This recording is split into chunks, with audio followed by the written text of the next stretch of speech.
Hello विद्यार्थी मित्रों, online classes में आप विद्यार्थी मित्रों का फिर से स्वागत है। आज हम पुनरावर्तन 1 देख लेते हैं, समझ लेते हैं और किस तरह हमें लिखना है वो भी मैं आपको बता देती हूँ।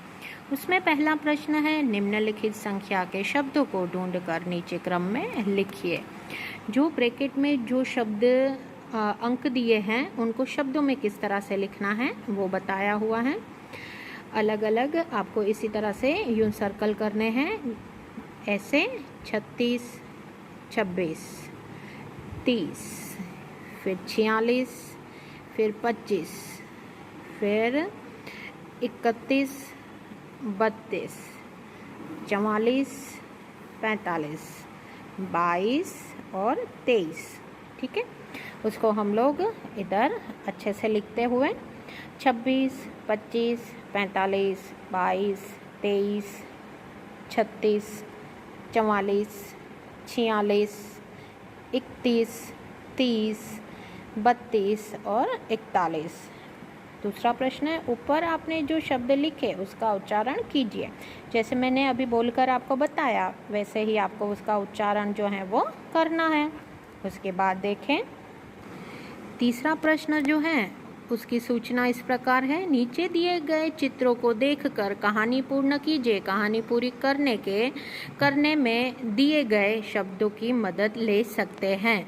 ये पूरे हमें चित्र बताए गए हैं कि क्या हैं, किस तरह से हैं। उसके बाद जो है हमें कहानी दी गई है। सही विकल्प चुनकर बंदर बाट कहानी लिखिए। उसमें ये जो शब्द दिए गए हैं उसको भरते हुए हमें पूरा पैराग्राफ जो है वो पूरा करना है। एक बार की बात है, 2 बिल्लियां थी, एक सफ़ेद और एक काली। दोनों को भूख लगी, उन्हें एक रोटी मिली। वे एक रोटी के लिए झगड़ने लगी। इतने में एक बंदर आया, वह तराजू लाया। उसने रोटी के 2 टुकड़े किए। उसने टुकड़े तराजू में रख दिए। तराजू का एक पलड़ा भारी था तो दूसरा हल्का। उसने भारी पलड़े के टुकड़े में से थोड़ा सा टुकड़ा तोड़कर खा लिया। इस तरह उसने सारी रोटी खा ली। दोनों बिल्लियों को बहुत पछतावा हुआ। उससे अच्छा था कि वो लोग खुद ही क्या कर लेते हैं, उसको बांटकर खा लेते हैं।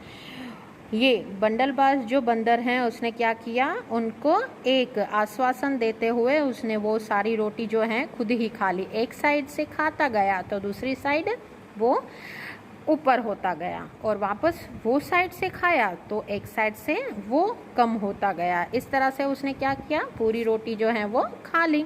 और फिर दोनों बिल्लियां जो हैं वो पछताने लगी कि उससे अच्छा था कि हम लोग ही इसका बांटकर अच्छे से लिख लेते हैं। आगे जो 4th क्वेश्चन है वो क्या है, आपको अपनी पाठशाला के बारे में जो है वो लिखना है। अपनी पाठशाला के बारे में 10 से 12 वाक्य बोलिए। आपको मैं PDF में लिखकर भेजूंगी, आपको उसी हिसाब से बोलना भी है और उसी हिसाब से आपको लिखना भी है। लिखना जरूरी है। ठीक है, 5वां प्रश्न भी इसी प्रकार, आपको पाठशाला में क्या पसंद है और क्या ना पसंद है वो भी आपको PDF की मदद से ही अपनी नोटबुक में लिखना है। मुझे आशा है ये पुनरावर्तन आपको अच्छे से समझ में आया होगा। थैंक यू विद्यार्थी मित्रों।